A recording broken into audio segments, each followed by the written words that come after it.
Hello and welcome to That's So Craven, your one-stop shop for all things Fulham. We are back today. We're here to discuss the Arsenal game, a 1-1 draw at Craven Cottage. Terrible weather, but what a great result. Fulham off the back of a pretty interesting run, actually, of what looked like very tough fixtures, and we've managed to coast through them fairly well, let's be perfectly honest. Here to talk it all through, we have Skibby. How are we going, Skibby? I'm very well. Coast is probably not the word I would use. It was quite stressful. A lot of the time was quite stressful, but no, it was all good. I'm still buzzing off yesterday. I think yesterday was a complete roller coaster. I think it's always that. I think I even said it in the chat. 1-0 half time is probably the worst result or the worst scoreline I could have at that point because it was just that hope could be dragged down. You don't know where it's going to go, but more likely it's just the disappointment. But no, it was pretty good, and we got a result that actually probably deserved, but also something that we just weren't expecting. I think before the game, so that's unreal. But before we all crack into it, I will quickly apologise to my mum because I did realise that on the last podcast I did say get over yourself. I do. Sorry, I'm sorry, mum, and I do love you. And Brighton are okay. They're just not as good as Fulham. But sorry, mum. Jeez, do you want to say anything else about your mum on this podcast? Just to oh, we'll just wait. It'll come down the track. I'll wind you up a little bit, and I'm sure you'll slag off your mum once again and have to apologise on the next maybe, podcast. maybe Bright. No, Brighton. It will be a cool period now until Brighton are away, and then I'll have another go at my mum. But there we go. But no, love you, mum. You're gonna be stuck in a vicious cycle. Yeah, look, maybe Coast was a little too positive over the last couple of fixtures, but really, it has been a really good run. Like when we first looked at the fixtures when they were released, this was a tricky period. We know how busy December can be with fixture congestion and looking at the sides we had to play, knowing how attacking Spurs can be. How good Brighton always seem to be every season as well. They're up around the European spots, and then coming up against an Arsenal team who will be challenging for the title this year. And then obviously we got Liverpool to come, which we will discuss. But look, Skibby, I guess before we crack into the game, if I'd said to you before the last three games, Spurs, Brighton, Arsenal, would you take 5 points? How quickly would you be biting my hand off? Very quickly. I would have been in absolute ecstasy if the 3 points from the five came from Arsenal, though, because like I've mentioned many a time, is where I live, all my friends, everyone I play football with, and things like that. They're all Arsenal fans, so I was messaging them before the game yesterday, probably a bit too arrogant. But hey, I think 5 points from Spurs away, which historically hasn't been a very good place for us. Mm. Brighton at home, probably always the given, just because we've been a bit of their bogey team. But they're really on the cusp of that top four place at the moment. They are a good team, and from the performances, we did see elements where Brighton are really tricky. And then Arsenal were just, we saw how their quality. We know their quality. They're in challenging for the title for a reason. The last couple of seasons, they've really been probably one of the best teams. Loosely in Europe, they've been unbelievable. And there were elements yesterday where we just saw the press, which we'll get into. But to come out of those games where there is undeniable quality just shows how far we've come.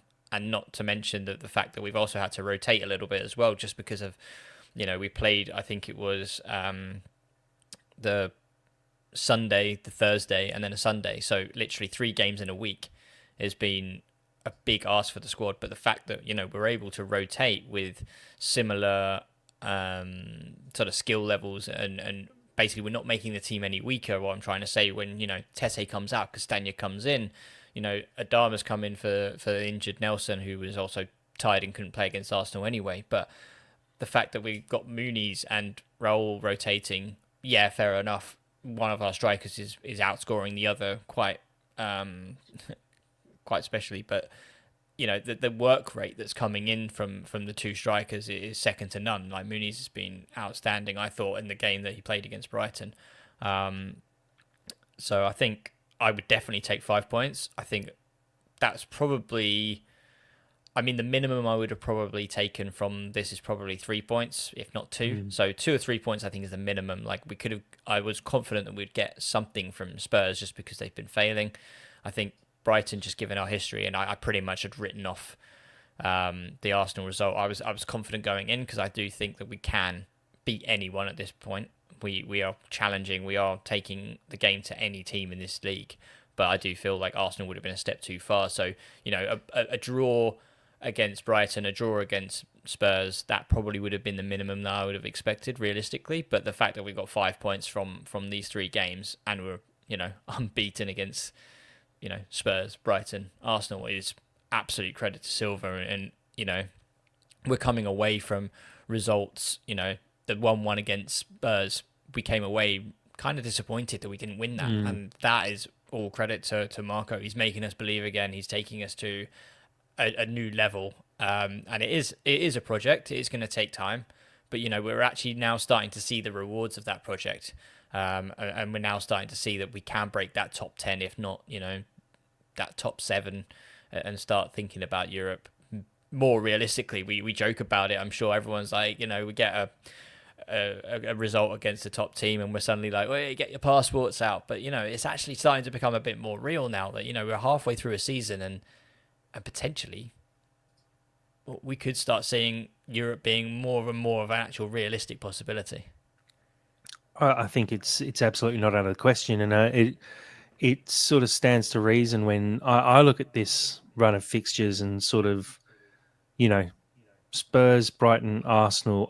I kind of was half expecting us to get 1 point from those three games, and I wouldn't have been overly disappointed in a way if we had only picked up 1 point. Like realistically, Spurs and Arsenal should be beating us every single time. We came up against Spurs at a good time for us personally, with Spurs having a lot of injury troubles. We also came up against the Arsenal team who had a weakened backline as well. So we we were potentially a little bit lucky. Brighton, you never know what Brighton you're going to get, and we were fortunate in a way that they just didn't turn up on the day, and we also played very well. So to get 5 points from those runner games, it's very good because I was genuinely looking at the table, and if you still look at the table now, it doesn't take much for us to drop. If we'd only picked up 1 point, I think we're sitting in like 14th. And admittedly, we're only 10th at the moment, but we're within a point or two of European spots. So look, it's been a good run of results. And before we crack into actually breaking down this Arsenal game, just a reminder, as always, to jump on the Discord. You can find the links in all of our bios on our socials. Really good place to catch a game if you're unable to get there, but also just to stay up to date with all the latest Fulham news. We're very fortunate to have people like Cottage Tactico, Fulham Fan News in the Discord, giving us inside scoops whenever they can. We really appreciate that. So please do jump in, get involved on the Discord. As always, as well, we are new to Blue Sky. So if you're joining up to Blue Sky and moving yourself over from Twitter at the moment, please do check us out at cravenpod.com on Blue Sky. Skibby, before we jump into actually talking about the action in the game, there are quite a number of changes beforehand. We saw Kenny Tete return to the lineup, Adama Traore starting, and Jimenez coming on up front as well. Give us your thoughts on the lineup. Were these the changes you were expecting going into this game? Yeah.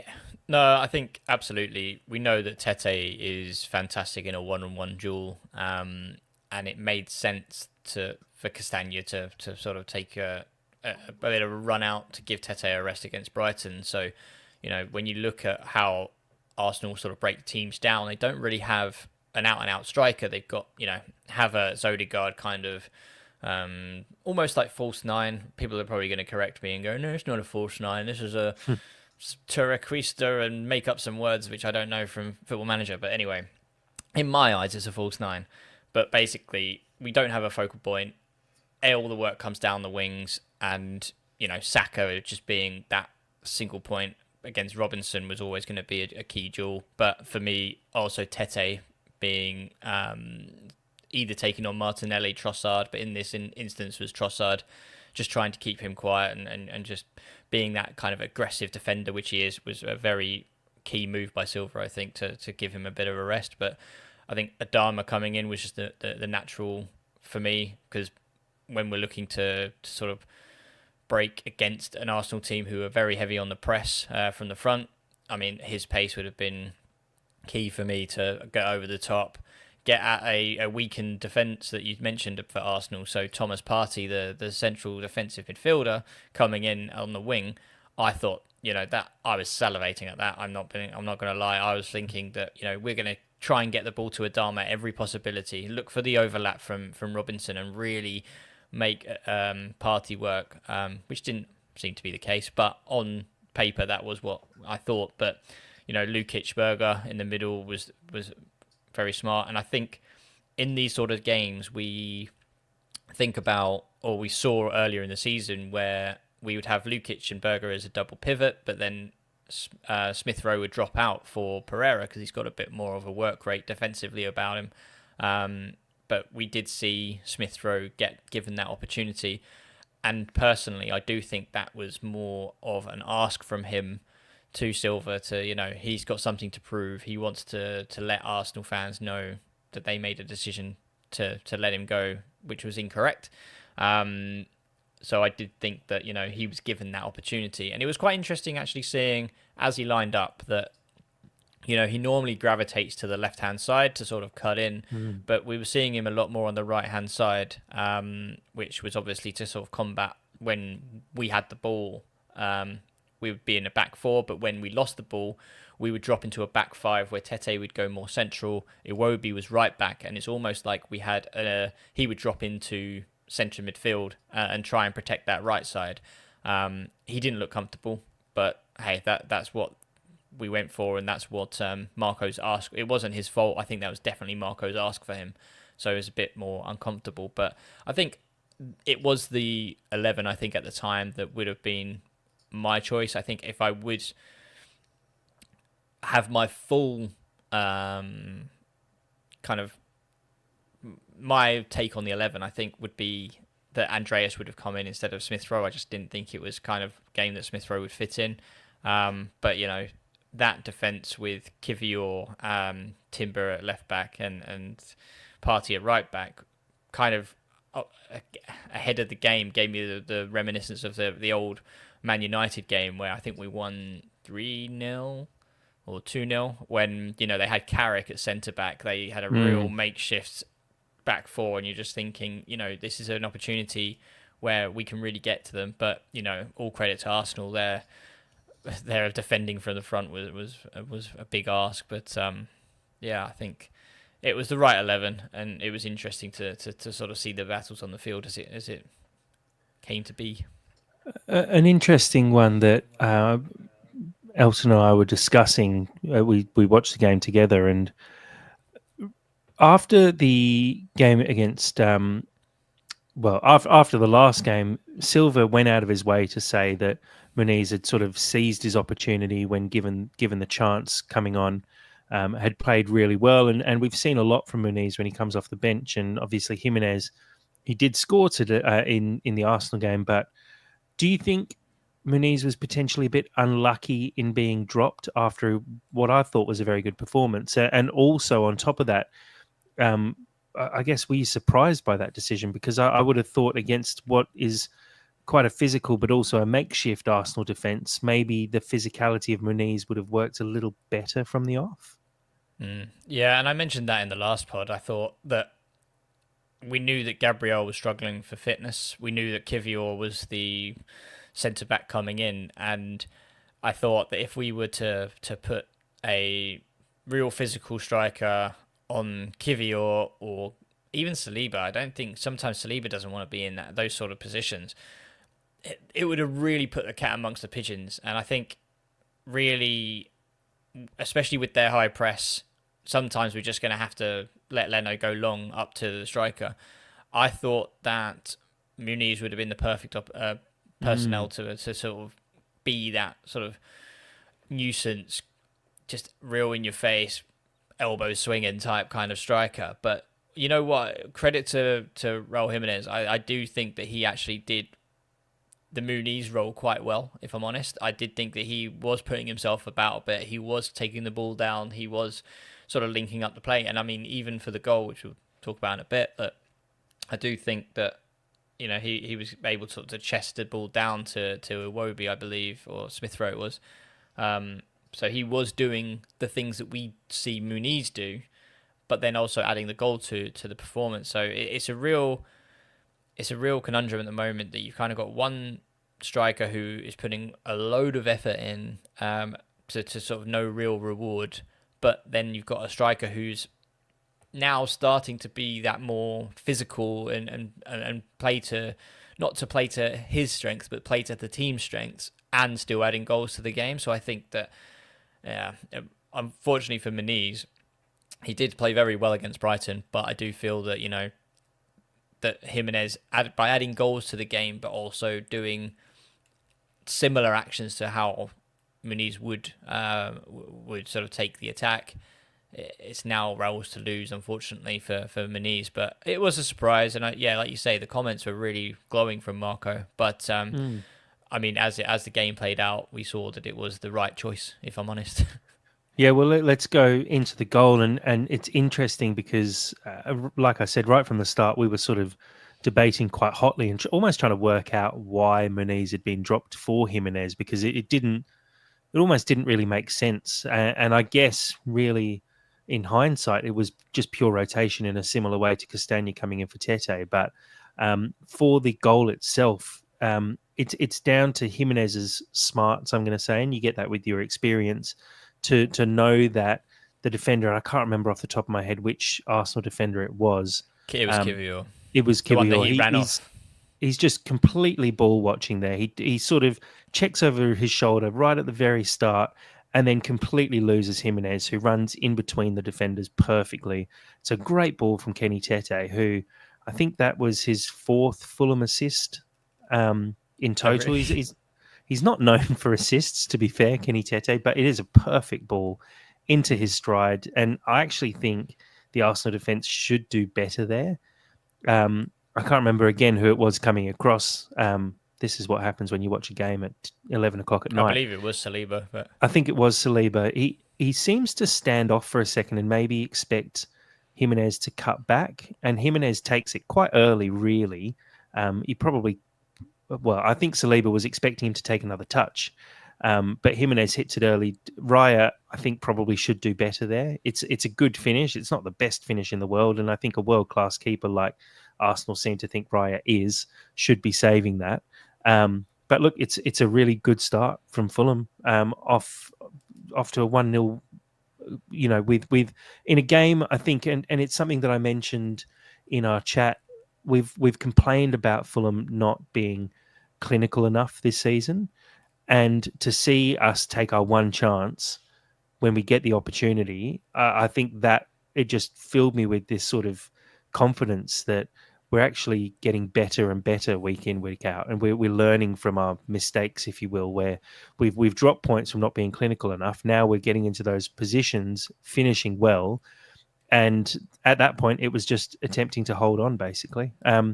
Your thoughts on the goal, Jimenez? It's obviously really well taken and a great ball from Tete. yeah, and I think to be honest, I didn't even clock at the time that. It's only until I saw the Fulham account or the Twitter account today sort of show the video of the 21 passes beforehand. Every single Fulham player touches the ball. And then, yeah, I mean, the run from Jimenez is probably something you don't get with Muniz, if I'm honest. The intelligence to start running across Kivior, and then that real quick trick to sort of checks himself and runs around the back. That was very, very smart. And, that is something that you get with experience. I don't think that's something which it is solely on Jimenez. That's just coming with, a poacher and a striker who is confident and in form makes that run. But yeah, the ball was even better. Just the fact that, he could take it into his stride. He didn't even have to check himself. I think he took one touch into the box and, like you say, then Saliba's coming across. He thinks he's going to cut, and he just sort of plants it into the bottom corner. And it is a fantastic finish from a player who didn't seem to have his shooting boots on against Spurs, hence why he's probably rested/dropped against Brighton. But, for him to take that into his stride, find the bottom corner, and beat David Raya in the manner that he did just shows, one, that he's a very, very confident striker, but also two, that he is a very, very good striker. I mean, there'd be a lot of strikers in the Premier League who'd be very happy with that finish, to be honest. And it was against the run of play. Don't get me wrong. We're not going to sit here and pretend that we were banging on the door for 10 minutes before it finally went in. Arsenal weren't ruthless. They were passing the ball around and pressing us really hard from the front. But at the same time, what Fulham did fantastically, and we talked about this offline, is that passing it around the back that frustrates a lot of people. And I know there's people that are probably listening to this that's probably going to groan and be like, just get it up the field. But when you don't do that and you don't panic, you then bring out the Arsenal players. You had Havertz, Trossard, I think Saka, Odegaard, all pressing us and trying to keep us in our own defensive third. And then all it took was one kind of chip over the top to Jimenez, who found Smith Rowe. And you know what? We're away. We're in behind their entire midfield. And that's how that goal happens. And that is something that isn't an accident. It's planned. It's fantastically executed. It's one of those things where a lot of teams try it. A lot of times it does go wrong. Mistakes are made, and you do pay the price from it. But when it works, oh, boy, does it work. And, to go 1-0 up after 11 minutes of constant pressure from an Arsenal team, it pinned them back a little bit. It did peg them back and go, hang on, we're in a game here. And for us to be in a position where we've been defending pretty well, and we have defended pretty well in the last couple of games, to then have a lead to defend against a very, very good side, yes, it ups the ante, but also does play into our strengths a little bit, especially in that kind of counter-attacking football, which we like to play against these sort of bigger and more ball-playing teams that are better than us. It put us in a really good position in that first half, for my opinion, anyway. And as you say, the recycling of the ball as well, like you said, that 21 passes, which again, I didn't. It felt like it came out of nowhere, the attack, but actually, when you do look back at it, the sort of build-up play and the fact that we, as I said in our sort of chat offline, the ball goes back to Leno twice, potentially three times within that 21 passes, and it's just the smarts of knowing we're not going to have a huge amount of possession today. Let's not just lump it forward. And Arsenal were pressing us hard as well. If you watch back, Leno is pressed hard every single time he gets the ball, but we play out calmly. And again, this is a team that's missing Anderson, who would be the person who would play out of defence. It's a team that we've decided to drop Andreas Pereira, who's obviously very good with the ball at his feet, in favour of slightly more defensive players in Lukic and Berger. So we are missing that passing ability, but we did it easily, really. And it's about exploiting and taking that chance in that moment. And Kenny Tete does brilliantly to pick up the Jimenez run. And like I said, it's not something we expect from Kenny Tete. He's not someone who's getting assists. When you look at Robinson, who's already got 4 this season, Kenny maybe gets 1 a season, if that. So for him to chip in an important game against Arsenal and get the assist was great. And look, like you said, it set us up and gave us the opportunity to try and defend a lead for the whole game. And we always knew that was going to be hard against this Arsenal side. But I have to say, they didn't create a huge number of opportunities that I can remember, especially in that first half. There might have been a handful of small half chances, but really Leno wasn't forced into too many saves. Obviously, the thing we do have to talk about is Arsenal set pieces. Skibby, how do you think we actually handled those? Because you wouldn't have seen, but we saw the pre-match coverage, and Arsenal, I think it had been 24 goals from set pieces since the start of last season, with the second best being Man City with 14 goals since last season. Wow. So they're streaks ahead of everyone else in terms of set pieces. Did you think Fulham actually dealt with them pretty well, considering? I think we did. And you know what?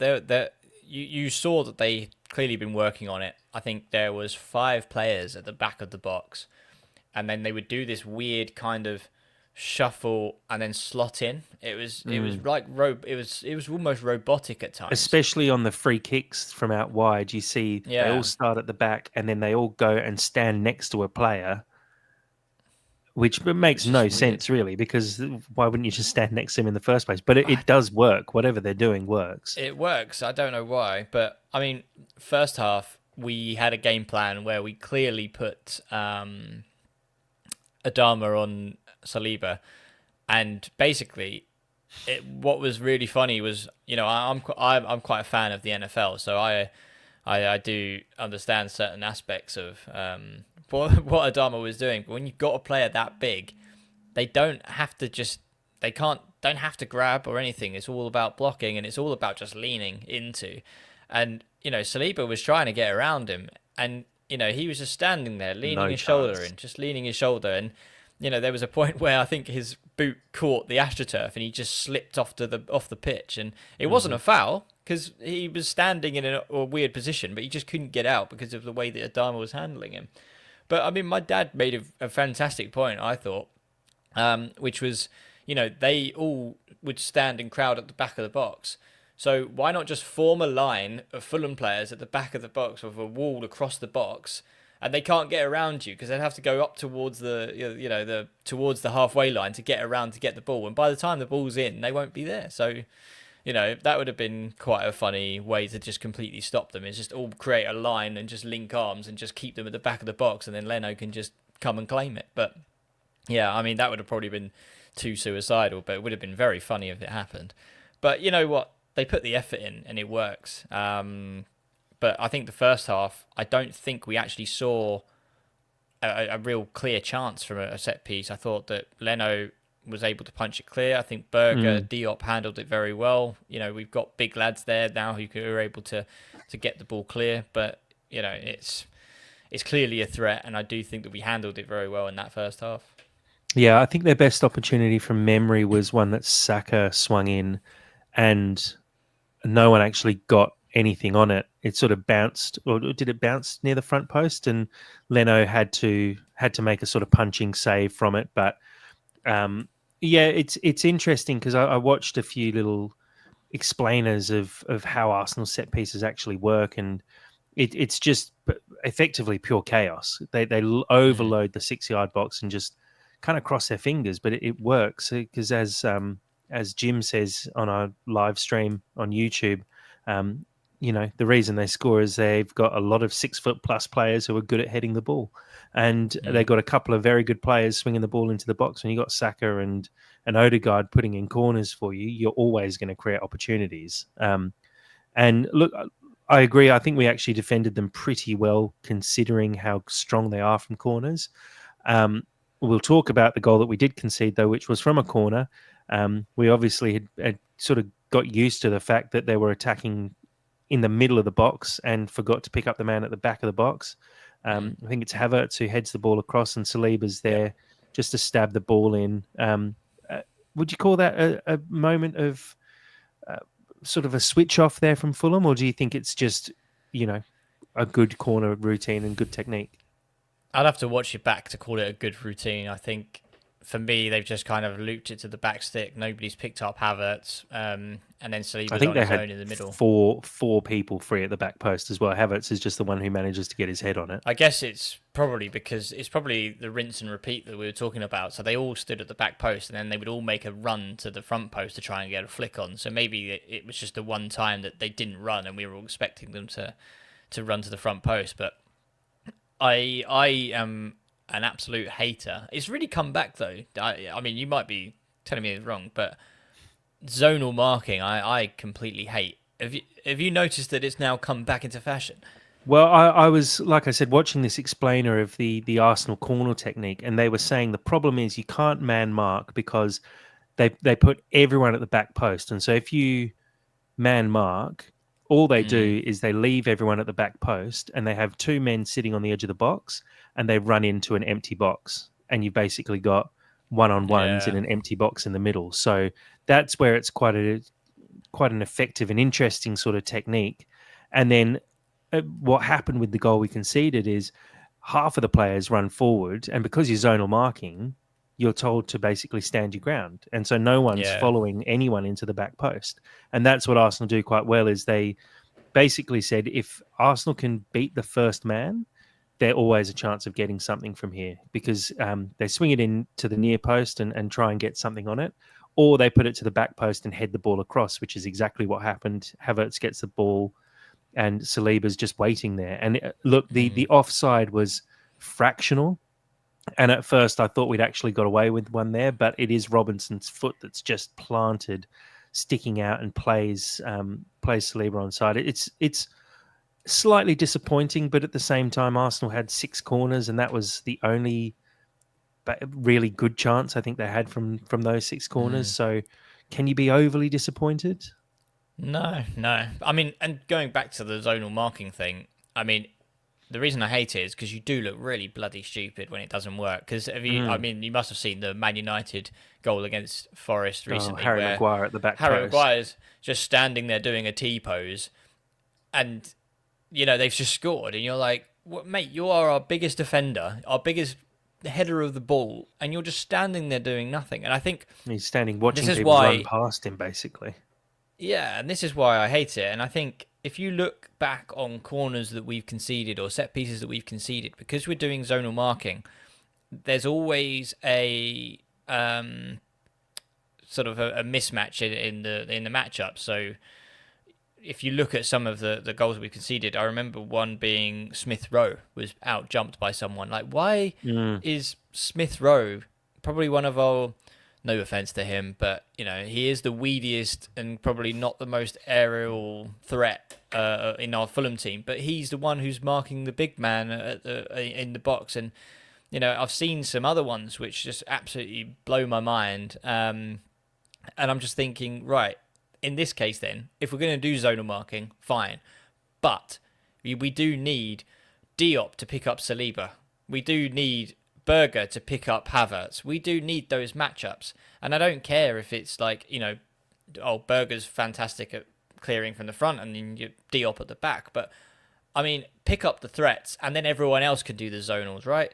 Just put someone on Saliba and put someone on Havertz who's in that situation. And then that goal doesn't happen, in my opinion. I'm happy to be told otherwise, but this is probably my very old school brain of playing youth football in the sort of late 90s and early 2000s, but it was always the biggest bloke pick up the biggest bloke, right? And just I was a weedy little player when I was playing, and I think I started at like left back or right back, but if I was then told to mark their centre back coming up for a corner or something, I'd be like, "Are you having a laugh?" And I'd only be about 9 years old, and I'm like, "This is wrong. This feels wrong." But yet, I don't think I would be that wrong. But yeah, I mean, that's the only minor criticism I have. You've got Robinson on Saliba there, and I don't think that's a matchup that you want to have. I mean, I do think that Robinson is quite athletic, but surely you'd have Diop or Berger on him. But that's just my minor criticism. But hey, No, you're definitely right. I think when you've got players like Diop, who is so good in the air, why is he not picking up the most dangerous aerial threat that Arsenal have? It should be pretty simple like that. And I think you can identify the Arsenal threats in Saliba. Havertz is a good header of the ball. He's tall as well. So you should be having those guys man mark. Maybe Bassi is on him. Instead, he's just not picked up at all because, like you said, we're zonal marking. And it's look, in a way disappointing, but at the same time, I think inevitable. Inevitable is the right word for sure. And look, at that point, I think we all would have happily walked away with a draw, shaken hands, and gone, "Yep, finish up there." We I don't want to say fortunate that we didn't concede another one because it's offside, and there's nothing fortunate about offside. It's actually very good defending from Fulham in a way because I think it's Calvin Bassey steps up at the perfect time and plays Martinelli offside. And I said it actually at the time because when Dad and I were watching together, the ball gets played out to Martinelli, and every Fulham player puts their arm up in the air appealing for offside. Dad at the time and me as well both said that didn't look offside to me. I think it's fine. You look back at it, and he is clearly offside. And I know they're drawing lines at that point. but without drawing the lines, you can see he's offside quite comfortably. And so it's really well done by the Fulham defence. It's the stuff that they'd be working on the training ground all the time, and I'm sure seeing that we managed to pull that off perfectly will definitely give Mark basically a big boost of confidence that the work we're doing on the training ground is working, because we held a very solid line. We played a player offside in a position where he should never be offside. The ball in is good, and it's a good finish as well. But look, in a way, we kind of did get away with one. From there on, I don't think there were a huge amount of very good opportunities. Leno didn't really have to make a huge number of saves. Arsenal may be a little wasteful at times. There was a chance for Havertz where he got into the box and scuffed his shot wide, but really Fulham held tight very well. In terms of players who impressed, I have to say Diop for me is Diop is probably man of the match. If not Diop, then Sander Berge, who I thought was excellent, both deserving. Skibby, who's your man of the match for this one, or rather, give me a handful of players who impressed, because I think it is hard to just pick one person from what was overall very good performances. I mean, Diop has been fantastic, and I know he makes mistakes, but I do think that he does get scapegoated quite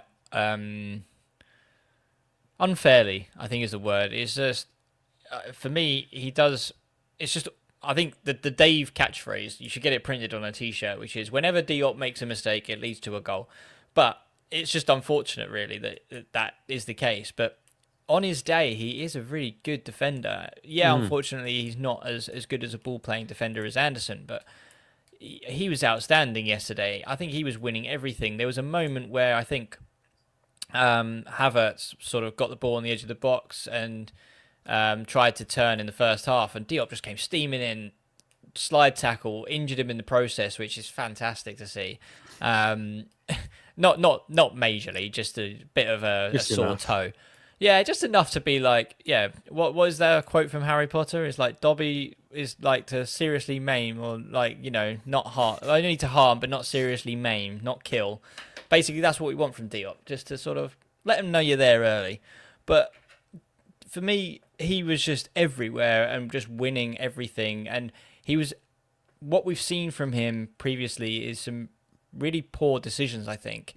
Is his passing previously was always quite poor. Like, he'd pass it into Tete when he didn't need it, or when he was marked, or some of those things. But yesterday he was making those decisions where, nothing's on. All right, I'm going to do a little chip up to Jimenez in that area. And I think it actually is a Diop chip to Jimenez, which starts off the goal. It is, yeah. Jimenez chests it down at that point, I think.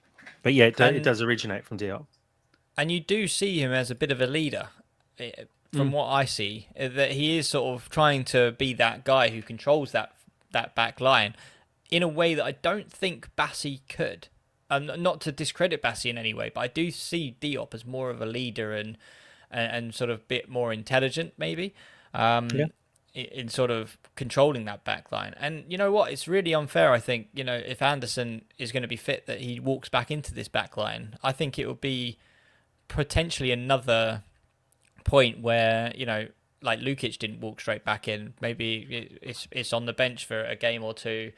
I think even talking about upcoming games, which I'm sure we'll touch upon, but I mean, for me, if Bassi's injured Bassi's suspended, and Anderson is back, I would like to see Anderson come in at left centre back and leave Diop where he is, because I just think he is doing such a good job at the moment, being defence. But Sander Berge, we're talking about, he's just so good on the ball. He's basically a Polina who is strong but can carry the ball. It's going to sound a really controversial comparison, because obviously he is a bit of a battering ram, old Polina. But I mean, if you look at the tactical statistics at the moment, I'm pretty sure he's putting in the same kind of Polina numbers from tackles. But at the same time, there is a lot about him that he is carrying the ball forward. He's drawing the foul. He's playing as that proper sort of centre mid, even like a box to box type. But for me, I think he was probably the man of the match. He probably just edges it, I think. For me, that Sander Berge, I think for 20 million or whatever we paid, he's shown he's actually a bit of a steal.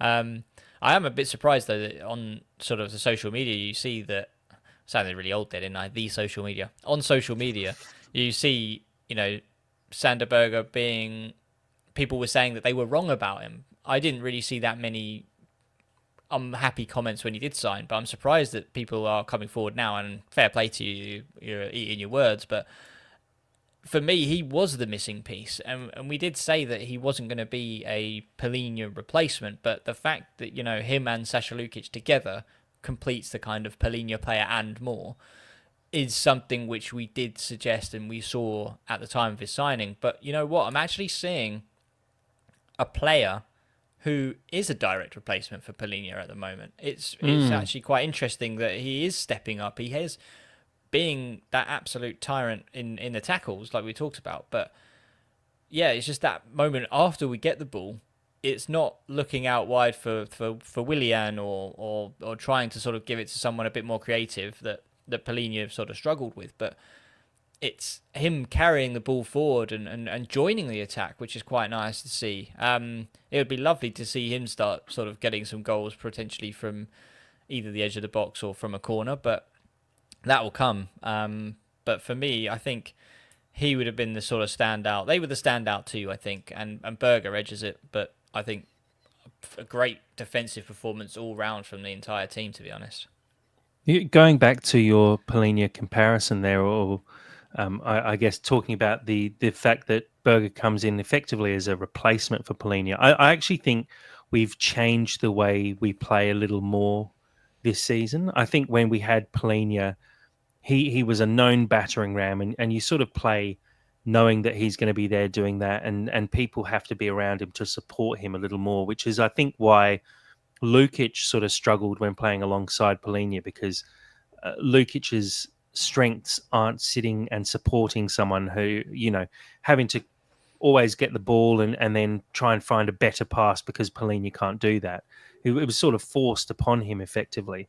We've now seen someone like Sander Berge come in who, he's not the battering ram Polina was, because no one is, but he's very good at winning the ball back. And I'll quote Squawker, who put out the stats after the Arsenal game: no player won possession more times, won more duels, or made more tackles than Sander Berge against Arsenal. And one of those tackles, especially that I remember, is when he did get dispossessed by, I think it was Declan Rice, sort of hunted him down. And at that point, you just thought, okay, well, here's an Arsenal goal. They had a decent counter-attack on where I think they probably had at least one man over. But Berger chases down Odegaard and puts in the perfect tackle, sliding from behind, takes the ball, like you said before, injures Odegaard a little bit as well, which we always love to see. But it's just giving us an option to play in a slightly different way, where Lukic and Berger can do the defensive work, but also both push forward as well. And it just gives us so many options. And I think it's actually going to be a struggle to see either of them shafted from those positions. We had Pereira obviously sitting in the 8 for the majority of the season so far. After his explosive interview, he's obviously lost his position, although we're still towing the party line and saying that it wasn't because of the interview, it was technical reasons, whatever that means. But Pereira now has to fight Smith Rowe for that position, because I can't see him getting in over Lukic or Berger at the moment. Well, that's an interesting time to talk about it, I suppose. Yeah, well, Smith Rowe, disappointing, especially against Arsenal. You'd expect him to step up against his old side. Were you expecting more from this game from Smith Rowe? Yes. Yeah. Fundamentally, just yes. I think, I think I touched upon it earlier on. He had a point to prove. He was at the club. He had to be convinced by Marco Silva to come, because he wanted to stay at Arsenal and play, and he wanted to, kind of go against Odegaard and trying to win that kind of number 10 position. And, he's got Trossard, Havertz with him as well, for company. Did I see a number 10 yesterday who would fit in that Arsenal team? No. I mean, yeah, fair enough. Given the benefit of the doubt that Arsenal were playing a different way than what we played in a very defensive formation, and you're probably not too used to that. But it's just the work rate. I think that's what I'm missing in the number 10 that we've had historically with Andreas Pereira is someone who would run their socks off for about 75 minutes, and then Tom Cairney would come in and sort of see the game out in the last couple of seasons. But Mm.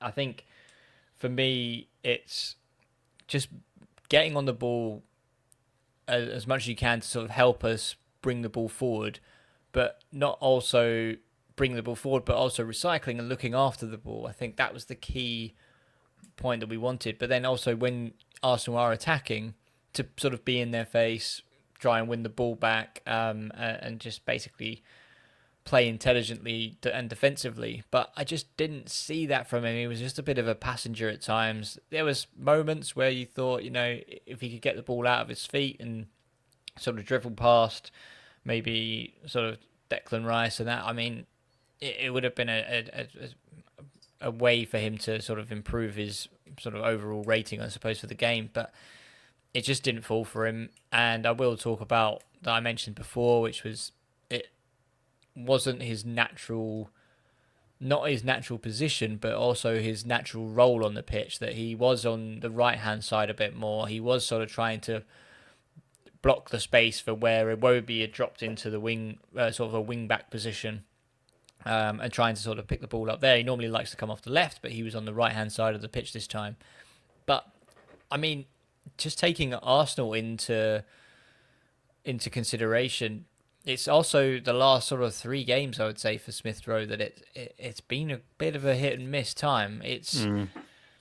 I mean, he's been fantastic against the Palaces and the Leicesters, but if we start to put him in against Arsenal, Man City, he didn't play. I mean, it's when we're playing up against a good opposition, so Brighton and Spurs, he hasn't been fantastic, if I'm honest. I mean, the Spurs game, I'd say he was pretty okay. But again, it was sort of him and Nelson were really up for it playing against Spurs and managed to sort of show that on the pitch that they were up for it. But I think for me, without being the bias that everyone is going to say that I am, I would like to see Pereira get a bit of a run at number 10, just because when he comes on the pitch, when he came on for Smith Rowe, he does up the work rate. He's running in. He was closing down. I even had people around me saying, like, go on, Andy P, because he was just chasing everything down and just trying to stop the ball coming out from Raya. And you didn't see that really from Smith Rowe. He was just sort of waltzing around a little bit. But I personally would like to see Andreas start in the number 10, just because I like how he's more central. He's much closer to the play with the strikers, and I think it's also been a learning curve for Jimenez and for Muniz that they haven't had a number 10 that close to them. I think when Muniz has been winning all these knockdowns, we're not getting anything from them because we've got Smith Rowe standing on the left wing with Nelson or Iwobi or someone that just needs to be closer. So I think Andreas Pereira being more central and being closer to the striker will actually help them have better games and score more goals potentially. But yeah, it's been a strange one. And I mean, if you said this season, watching Fulham for the last sort of 15 games, we signed an attacking midfielder for 30 million. He was the most expensive record in Fulham history. Who do you think that was? I don't think he's actually comes into the top 4 of that conversation.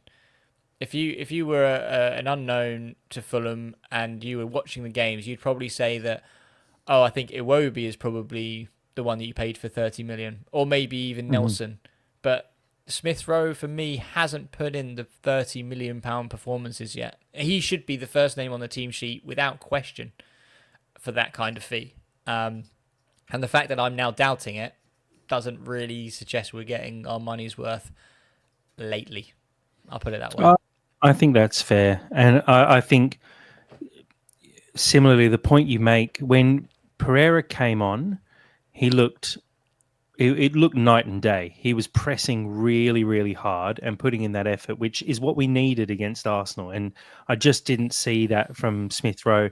He also just looked a bit off. There was that ball that got lofted over the top, and you know, for someone Yeah, who we paid a lot of money for, you'd expect a very good touch there, taking him towards goal. Instead, it somehow. It wasn't a hard one either. He just seemed to completely lose it, and he lost the ball under his feet a few times. He just looks a little bit off at the moment. And like I said, it almost looks like he's playing with a knock, although I don't think he's got one. He just needs, I think he just needs to be dropped just for a bit, just to let him sort of gather his thoughts almost and just go, right, you've been dropped. You need to improve, start again. yeah. Um, and I'd agree with you. I think Pereira in for the game against Liverpool makes total sense. And I think we could see it because, like you said, Smith Rowe doesn't look great against the bigger sides. He does look very good when we play against the sort of mid-table teams. Um, it makes sense to me that we'd make that change, and I wouldn't be surprised if we also saw Muniz come in for a bit of rotation for that Liverpool game as well. Um, Look, at the end of the day, a really good result against Arsenal, a 1-1 draw. Like we said beforehand, I think we all would have taken that hands down without a shadow of a doubt. So, a quick look at the stats. Arsenal, obviously, 66% possession, 587 passes to Fulham's 34% possession, 302 passes. Fulham with just 2 shots on goal, both on target.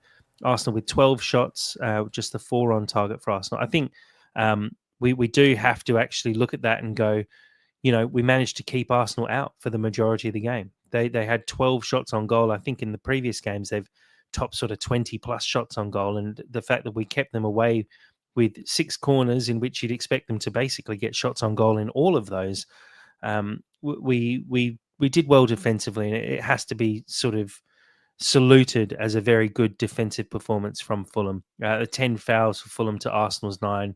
A lot of talk about Chris Kavanagh online pre and post game. I thought Kavanagh was not terrible. He wasn't great, let's be honest, but I've seen Oh, worse referee boo. performances.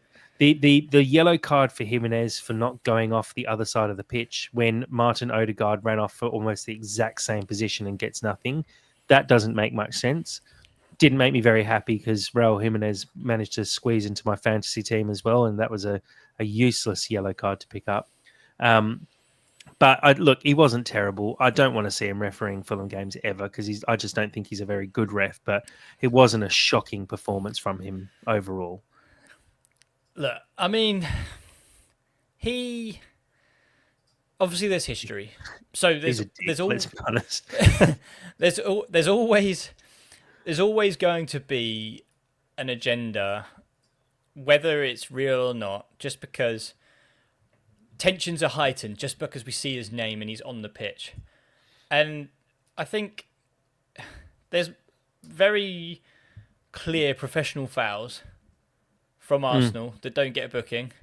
And then I think And then ours Lukic, get bookings. Yeah, Lukic's yellow was terrible. That didn't make Lukic sense. was awful. It was like it wasn't even a late. It was just a slight trip, and he just branched a yellow card. And then Partey tries to pull, I believe it's like Iwobi's like arms off, Yeah, and he's just like, "Oh yeah, no, that's fine." But then, yeah, you talked about the sub, so that's fine. But then I think it's also we're seeing a throw in that neither of them know what it is, and the default just seemed to be, "Oh, we'll give it Arsenal then." And yeah. like you can tell me, there's not a big team bias, but they are terrified of Arteta. I'm guarantee it because he's a nasty little what's it, isn't he? He's just so angry all the time, and he's just like, oh well, Arteta's going to give me it in the neck, so I'll just give it to Arsenal. And I think they should now rebrand Arsenal Invincibles to now just being, well, I mean, Invincibles also fits the but the Untouchables. unbookables as well. Just like they just can't get a booking. I'll be interested to see what their booking stats are for this season. I'll check it afterwards and probably post about it. But it was just unbelievable that anything that Fulham did, yellow card, and he was just an absolute idiot. But like you said, because the tensions are so high anyway, there's going to be an agenda in the back of his mind. Because I'm sure if you're singing Cavan as a big C, then he's going to have that in the back of his mind of being like, well, I'm not going to give Fulham anything. But it's just Yeah. because we're there is that here previous between us that It's is sort of a just going to give double-edged us rise sword, tensions. like you said. Like if he's hearing it from the stands that he's just been given it non-stop, he's not exactly going to start giving us free kicks all game long. So, No. it, yeah, look, like I said, he wasn't a great, it wasn't a great refereeing performance, but I've seen far worse. It's just I think it does just sort of come down to big team bias, and you can Yeah. say that it's not a thing as much as you want, but it really is. And I think it was proven on the day once again. Fortunately, it didn't cost us too much because you can see it sometimes. Soft free kicks given, stupid yellow cards, red cards as well in those instances. So we were fortunate to walk away with, not being on the back of a terrible decision or two for the game. Quick look at the table. Fulham sitting in 10th. Like I said, we're only 2 points out of 5th place at the moment. So it's not like 10th place is a bad place to be in at the moment. 2 points clear of Tottenham. Sorry, 3 points clear of Tottenham, who are in 11th. And a decent gap down to West Ham sitting in 14th. They're on 15 points. We've got 8 points on them at the moment. So there is starting to be a bit of a clear gap between the relegation candidates, if you will, and the mid to upper mid table. So good to see us, like I said, get through this little period. If we hadn't picked up these 5 points and maybe just picked up the one, we'd be on 19 points, let's say, and some still above Man United, but definitely wouldn't be looking quite as pretty at the moment as it is. We come into a tough game against Liverpool, which we'll preview later in the week. But sort of with a bright horizon on the edge of the horizon, if you will. I think we've put ourselves in a really good position so far this season to kick on. And like you said, I think we really could be challenging for European spots at this rate. And so some good performances after this Liverpool game. We've got a run of fairly winnable games after that.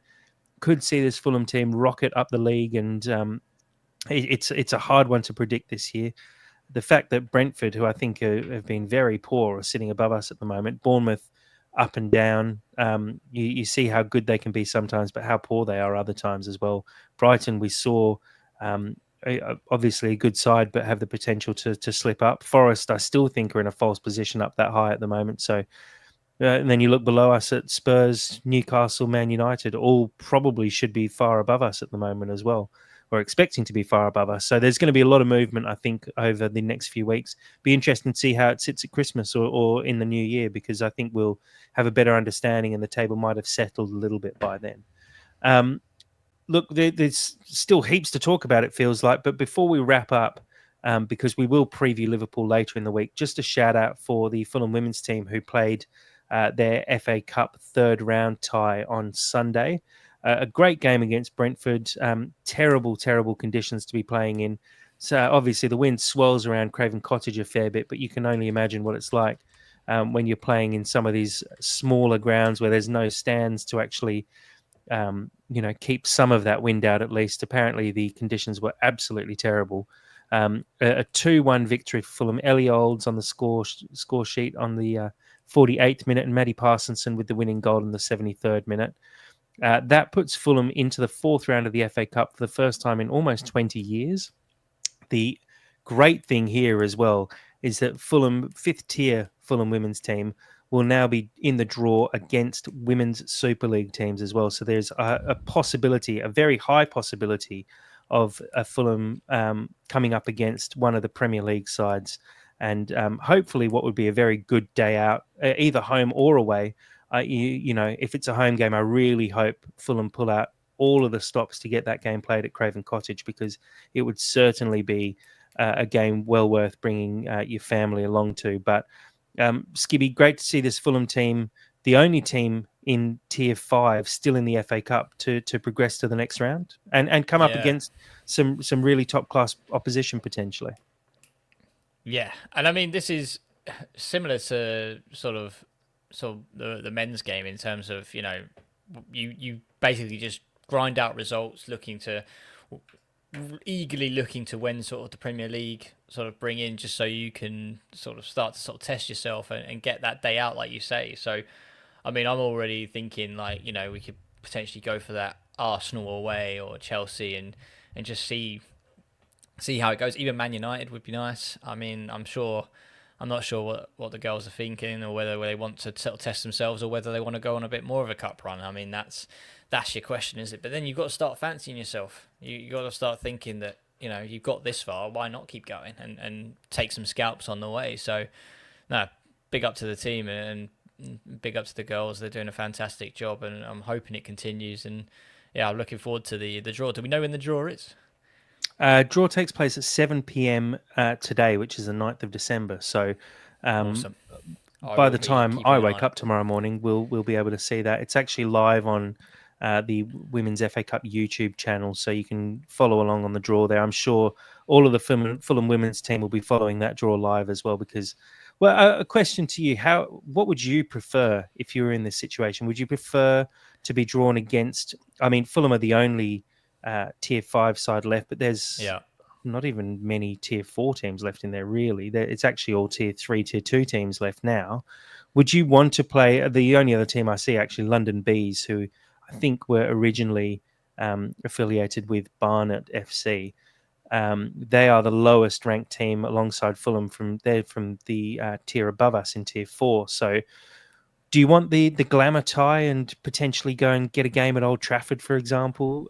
Or would you prefer to try and get an easier tie and push further into the competition? Is this me as a player, Well, or as a well, well, where's my head in this situation? go as Because a player.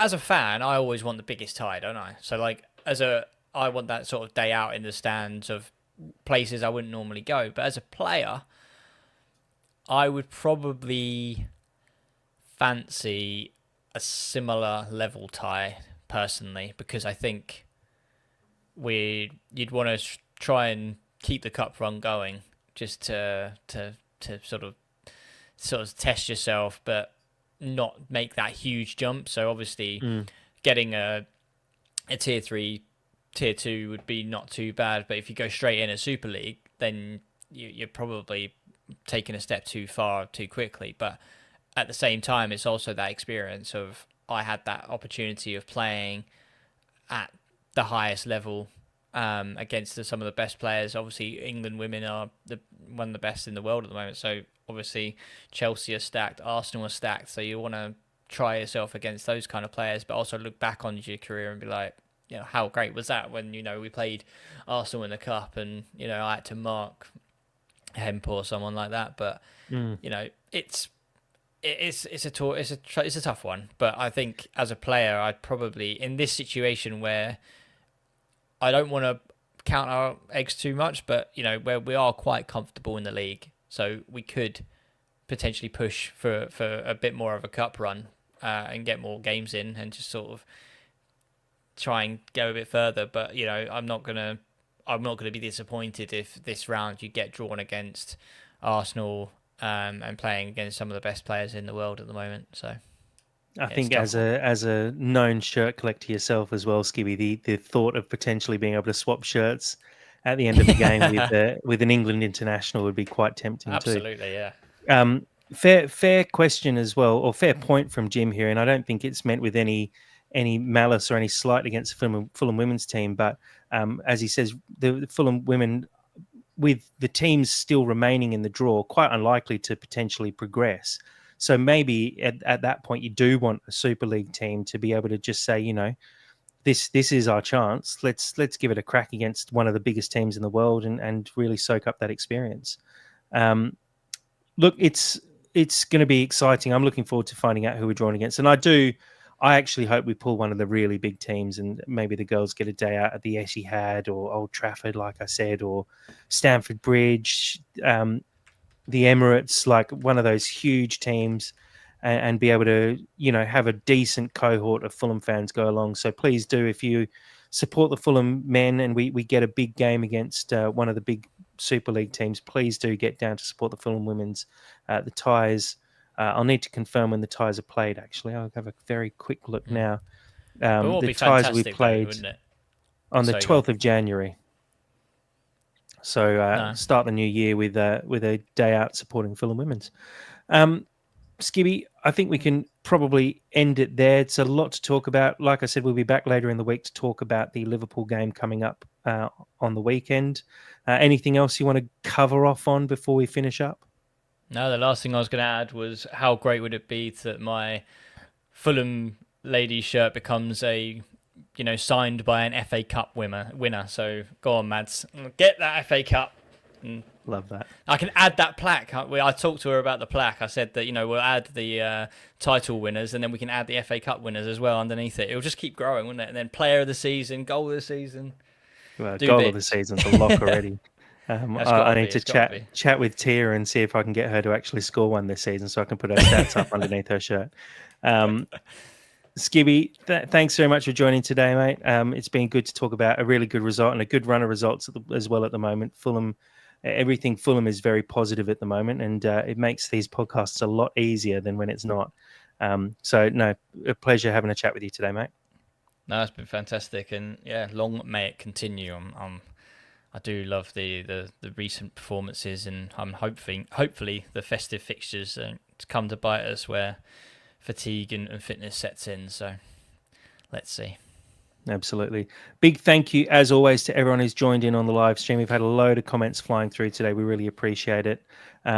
Big thanks, as always, to everyone who subscribes to the podcast, follows us, everyone who is part of our Discord group as well.